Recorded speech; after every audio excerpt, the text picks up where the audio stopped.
Hello students, today in this video lecture we will discuss about NMR spectroscopy. NMR spectroscopy BSc third year organic chemistry का topic है।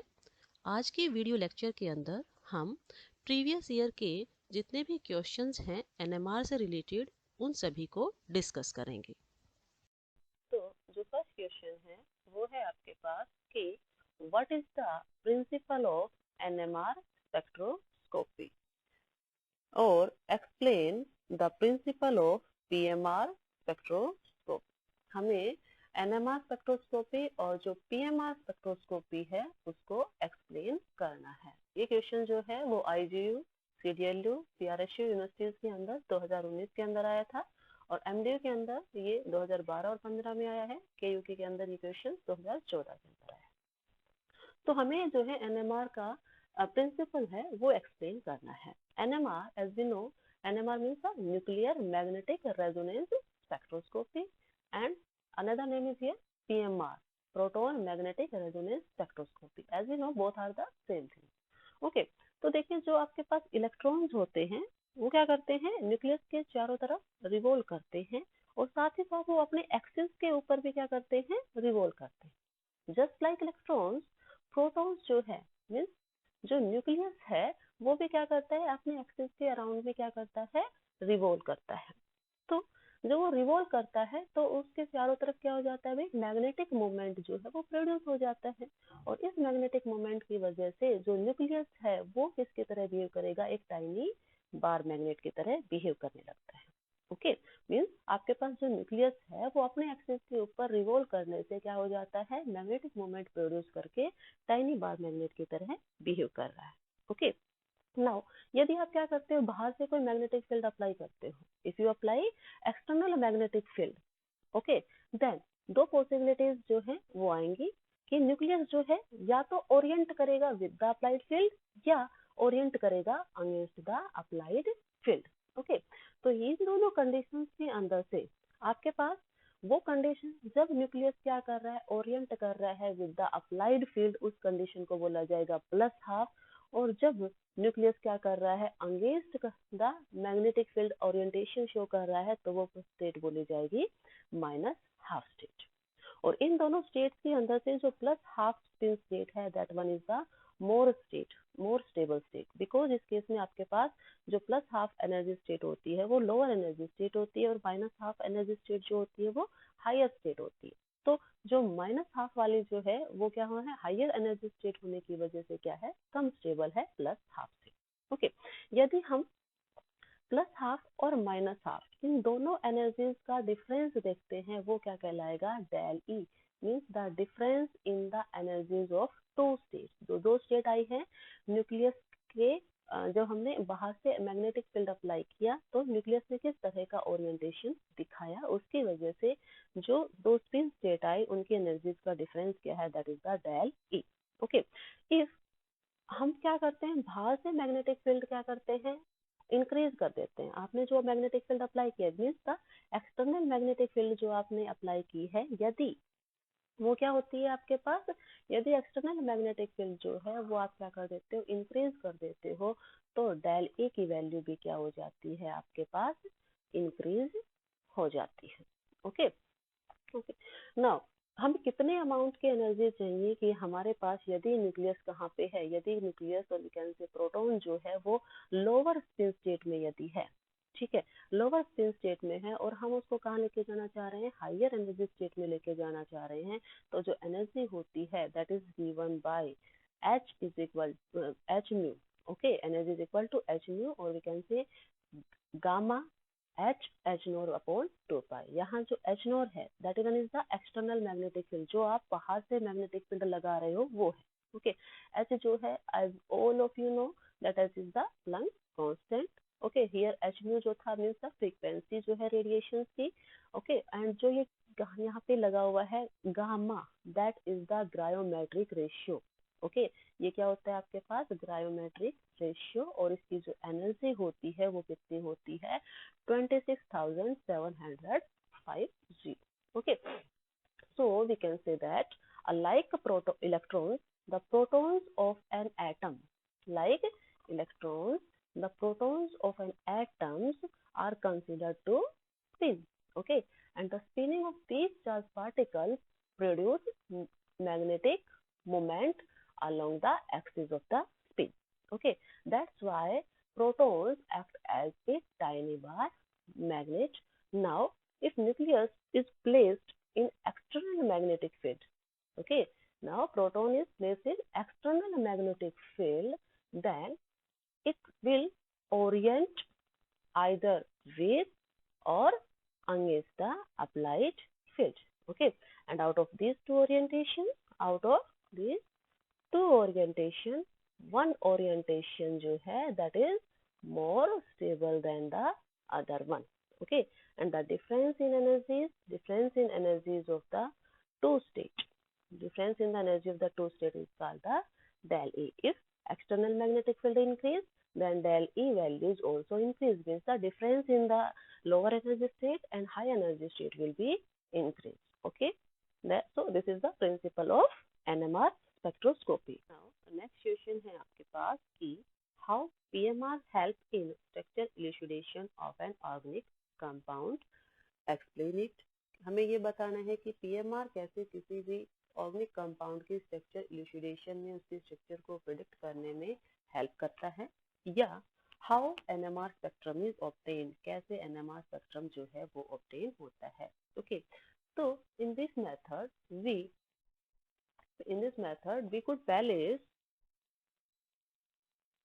a substance in the constant magnetic field strength. Okay, हम जो organic compound है उसको constant magnetic field strength में रखते हैं and then passes radiation of changing frequency through the substance. हम उस substance के ऊपर क्या करते हैं, रेडिएशंस डालते हैं जिनकी फ्रीक्वेंसीज क्या है, चेंजेबल है, चेंजिंग फ्रीक्वेंसीज भी है, and we observe the frequency at which radiation absorb. ठीक है, हमें वो फ्रीक्वेंसी क्या करनी है, ऑब्जर्व करनी है जहाँ पे रेडिएशन एब्जॉर्ब हुई है. ओके, तो इस केस में क्या होता है कि आपके पास कुछ ऐसी सर्टेन वैल्यूज आती है फ्रीक्वेंसीज की. ठीक है, at certain value of field strength the proton nuclei come in resonance, means जो न्यूक्लियाई है वो लोअर एनर्जी स्टेट से क्या चला जाता है, हायर एनर्जी स्टेट, मतलब लो फील्ड टू हाई फील्ड चला जाता है. तो उस केस में वो क्या कहलाएगा, रेजोनेंस कहलाएगा, और रेजोनेंस की कंडीशन में आपको क्या मिलेगी, एक सिग्नल ऑब्जर्व होगा. तो जो स्पेक्ट्रम आपको उस टाइम मिलता है that is called the PMR और NMR spectrum. Okay, okay, if all the protons in an organic compound absorb at the same field strength. Okay, यदि आपके पास जितने भी प्रोटॉन हैं, किसी भी ऑर्गेनिक कंपाउंड के अंदर जितने भी प्रोटॉन थे उन्होंने क्या किया है, आपके पास सेम फील्ड स्ट्रेंथ की जो है इंटेंसिटी को एब्जॉर्ब किया है, तो वो क्या करेंगे, एक सिंगल सिग्नल आपको देंगे.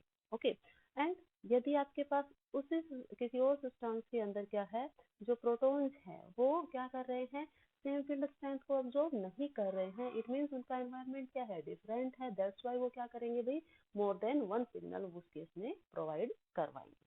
ओके, तो इस केस में हम क्या करते हैं कि जो इंटेंसिटी ऑफ एब्जॉर्प्शन है और मैग्नेटिक फील्ड स्ट्रेंथ है उसके बीच में क्या करते हैं, प्लॉट करते हैं. तो उस ग्राफ को प्लॉट करेंगे तो आपको वहाँ पे सिग्नल जो है वो ये दिखाएगा कि मैग्नेटिकली इक्विवेलेंट है या वो मैग्नेटिकली नॉन इक्विवेलेंट है. नंबर ऑफ सिग्नल्स आपको ये बताता है. ठीक है, तो जो इस तरह का आपके पास ग्राफ आता है, स्पेक्ट्रम जो आपको मिलता है, वो क्या क्या बातें क्लियर करता है पीएमआर स्पेक्ट्रम. फर्स्ट, कि कितने नंबर ऑफ सिग्नल्स आए हैं, सिग्नल्स 1 मिला, 2 मिला, 3 मिला, कितने नंबर ऑफ सिग्नल्स आप मिले हैं, वो आपको इंफॉर्मेशन देंगे कि कितने टाइप के प्रोटॉन किसी ऑर्गेनिक कंपाउंड के अंदर प्रेजेंट है.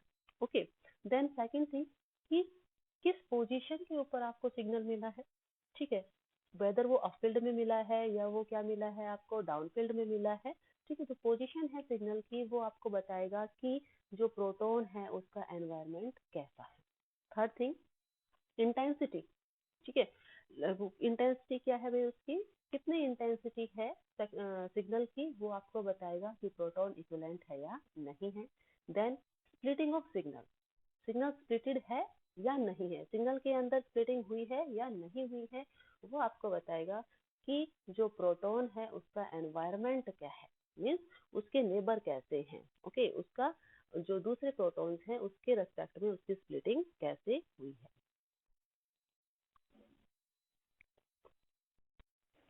Next question, which type of radiations are used in PMR spectrum, okay, to interact with the matter? किस टाइप की रेडिएशंस को हम पीएमआर स्पेक्ट्रम में, एनएमआर स्पेक्ट्रम में यूज करते हैं मैटर के साथ इंटरेक्ट करवाने के लिए, ठीक है। तो as all of you know that the radiations are of radio frequency range, ठीक है। जो इलेक्ट्रोमैग्नेटिक स्पेक्ट्रम होता है उसकी रेडियो फ्रीक्वेंसी रेंज की रेडिएशंस को हम यूज करते हैं किसी भी मैटर के साथ इंटरेक्ट करवाने के लिए, यदि हमें वहाँ पीएमआर स्पेक्ट्रम ऑब्टेन करना है, okay. Next is write down the example of nuclei having a resultant nuclear spin। और ये क्वेश्चन जो आया है वो MDU 2014 के अंदर आया है। हमें एग्जांपल्स लिखने हैं जिनके अंदर जो न्यूक्लियाइज हैं उनकी एक रिजल्टेंट न्यूक्लियर स्पिन है, वो एक रिजल्टेंट न्यूक्लियर स्पिन शो करते हैं, ठीक है। तो हमें पता है कि हमारे पास रिजल्टेंट न्यूक्लियर स्पिन मतलब आई की वैल्यू ग्रेटर देन 0 होगी किस किस केसेस में, यदि मास नंबर और एटॉमिक नंबर क्या हो, ओड या ओड हो या इवन और ओड हो, बट वो कभी भी आपके पास इवन नहीं होने चाहिए। यदि आपके पास मास नंबर और एटॉमिक नंबर दोनों क्या आते हैं, इवन आते हैं, तो उस केस में जो रिजल्टेंट न्यूक्लियर स्पिन है दैट इज आई की वैल्यू जो है वो उस केस में क्या आती है, 0 आती है, ओके। हमें किसके एग्जांपल लिखने हैं, जिसके अंदर जिनके ऐसे न्यूक्लियस जिनका रिजल्टेंट न्यूक्लियर स्पिन की वैल्यू 0 से ज्यादा हो। तो फर्स्ट केस, यदि मास नंबर आपके पास ओड है और एटॉमिक नंबर भी आपके पास ओड है, ठीक है, लाइक 1H1 के केस में जो आपके पास मास नंबर है दैट इज 1 और एटॉमिक नंबर है वो भी आपके पास 1 है, मींस दोनों क्या है, ओड ओड है, तो इसके आई की वैल्यू आपके पास क्या होती है, हाफ होती है, ठीक है, that is greater than 0, okay. Then second case, ये इसी तरह से आप ले सकते हो, कार्बन है, ठीक है, कार्बन के केस में आपके पास क्या है, आपके पास मास नंबर जो है दैट इज ओड एंड जो एटॉमिक नंबर है दैट इज इवन, ओके। तो फर्स्ट कंडीशन के अंदर मास नंबर जो है वो ओड होना चाहिए, ठीक है, मास नंबर ओड होना चाहिए, एटॉमिक नंबर में भी इवन और ओड, ओके।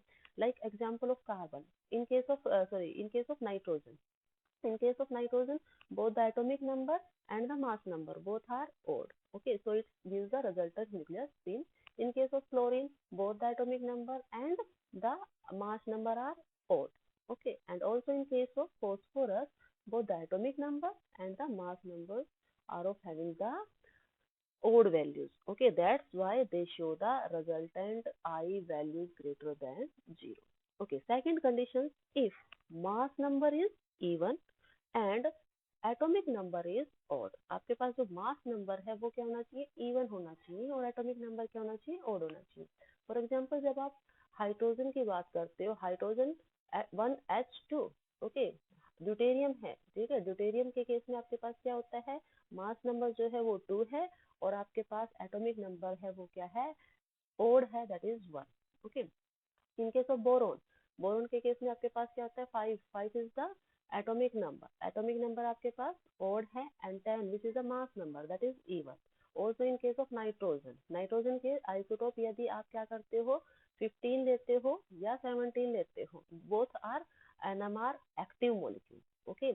यदि आई की value resultant nuclear spin that is I की वैल्यू यदि आपके पास ग्रेटर देन 0 होते हैं तो उस केस में वो जो आपके पास न्यूक्लियाइज हैं वो एनएमआर एक्टिव होते हैं। ये क्वेश्चन जो है वो MDU 2014 के अंदर आया था। MDU 2013 के अंदर क्वेश्चन आया था कि what happens to the spin active nuclei, what happens to the spin active nuclei in the absence of applied magnetic field and in the presence of applied magnetic field, कि जो spin active nuclei है उसके ऊपर magnetic field का क्या effect पड़ेगा, ये भी हो सकता है, या मैग्नेटिक फील्ड की एब्सेंस में किस तरह से बिहेव करता है स्पिन एक्टिव न्यूक्लियाई और मैग्नेटिक फील्ड की प्रेजेंस में किस तरह से बिहेव करता है, ठीक है। स्पिन एक्टिव न्यूक्लियाई वो है जो कि अपने एक्सिस के अलोंग क्या करता है, रोटेशन शो करके जो है एक टाइनी बार मैग्नेट की तरह बिहेव करता है, okay. So spin active nuclei that is, यदि हम प्रोटॉन का केस लेते हैं, that is 1h1 behave as a spinning bar magnet. ठीक है, जो स्पिन एक्टिव न्यूक्लियाई है वो एक टाइनी बार मैग्नेट की तरह, स्पिनिंग बार मैग्नेट की तरह क्या करता है, बिहेव करता है, and it generates a magnetic field around it, और ये अपने चारों तरफ क्या कर लेता है, एक मैग्नेटिक फील्ड जनरेट कर लेता है, जिसको हम क्या बोलते हैं, इंड्यूस्ड मैग्नेटिक फील्ड। ओके, यदि हम बात करते हैं कि इन absence of applied magnetic field जो है स्पिन एक्टिव न्यूक्लियाई किस तरह से बिहेव करेगा, देन यदि किसी भी तरह का कोई एक्सटर्नल मैग्नेटिक फील्ड आपने नहीं लगाया है, ठीक है, देन इन दैट केस जो भी आपके पास स्पिन एक्टिव न्यूक्लियाई है वो क्या करेगा, रैंडम मोशन शो करेगा, उसकी कोई एक डायरेक्शन फिक्स नहीं है कि वो किस डायरेक्शन में मूव कर रहा है, that can randomly motion. Okay, and in presence of the field, यदि हम क्या कर देते हैं, एक्सटर्नल मैग्नेटिक फील्ड लगा देते हैं, then in that case two types, जो टू कंडीशंस है वो अराइजेज होती है। ओके, जैसा कि हमने इसके प्रिंसिपल में पढ़ा था कि जैसे ही हम बाहर से एक्सटर्नल मैग्नेटिक फील्ड अप्लाई करते हैं तो जो स्पिन एक्टिव न्यूक्लियाई है, ठीक है, that can Orient with the external magnetic field or against the external magnetic field. So in this case, uh, in presence of the field, the nuclear magnet align itself either in the direction of field और against the direction of the field, या तो वो जो external magnetic field की जो direction है उसके along क्या करेगा, रोटेट करेगा, स्पिन करेगा, या फिर क्या करेगा उसके against. Okay, as a result इसी की वजह से आपके पास क्या होते हैं भाई, टू स्पिन स्टेट्स जनरेट होते हैं, जिसके अंदर हम बोलते हैं plus half is the lower energy state और माइनस हाफ क्या होता है आपके पास, higher energy state. Okay, and plus half is more stable, it means जो लोवेस्ट एनर्जी स्टेट, कौन सी लोवेस्ट एनर्जी स्टेट, जो प्लस हाफ वाली जो एनर्जी स्टेट है, that is more stable. Okay, now next question is determine which of the following gives signals in PMR spectroscopy. Okay, हमारे पास given जो है atoms वो है carbon, oxygen, boron and nitrogen, carbon 13, oxygen 17, boron 11 and nitrogen 7, okay 14 sorry. तो इन cases के अंदर हमें ये देखना है कि कौन से जो आपके पास एटम्स हैं वो पीएमआर स्पेक्ट्रोस्कोपी के अंदर सिग्नल्स देते हैं, मीन्स वो एनएमआर या पीएमआर एक्टिव है या नहीं है। Okay, so in case of carbon 13 we see that carbon's atomic number having number is 6 and carbon mass number is 13, means atomic number जो है वो आपके पास क्या है, इवन है, और मास नंबर क्या है, ओड है। इट मीन्स वो जो है एनएमआर एक्टिव होता है, तो इस केस में जो आई की वैल्यू होती है वो हाफ होती है। इट मीन्स वो क्या है, आई की वैल्यू 0 के बराबर नहीं है, इट मीन्स वो आपके पास सिग्नल देगा। ओके, सेकेंड केस है वो है ऑक्सीजन। ऑक्सीजन आपके पास कितना होता है, ऑक्सीजन का एटॉमिक नंबर आपके पास 8 होता है और जो मास नंबर वो गिवन है वो कितना है आपके पास 17। Okay, it means atomic number even, mass number आपके पास ओड है, तो वो एनएमआर एक्टिव है, और इसमें आई की जो वैल्यू है that is 5/2, it means greater than 0, so it also gives A signal. Okay, in case of boron the atomic number is 5 and mass number is 11, means both are odd। Okay, atomic number भी odd है और mass number भी आपके पास क्या है, odd है, तो इस केस में जो आई की वैल्यू आती है वो 3/2 आती है, और 3/2 0 से ग्रेटर होता है, दैट्स वाई ये भी आपके पास सिग्नल देगा, ये एनएमआर एक्टिव है।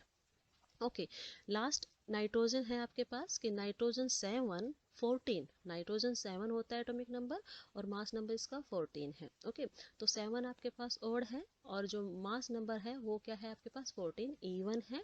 यदि आपके पास मास नंबर और एटॉमिक नंबर, ठीक है, वो इवन हो या ओड हो, मतलब दोनों में से कोई भी इवन या दोनों में से कोई भी ओड हो, तो उस केस में एनएमआर सिग्नल्स मिलते हैं।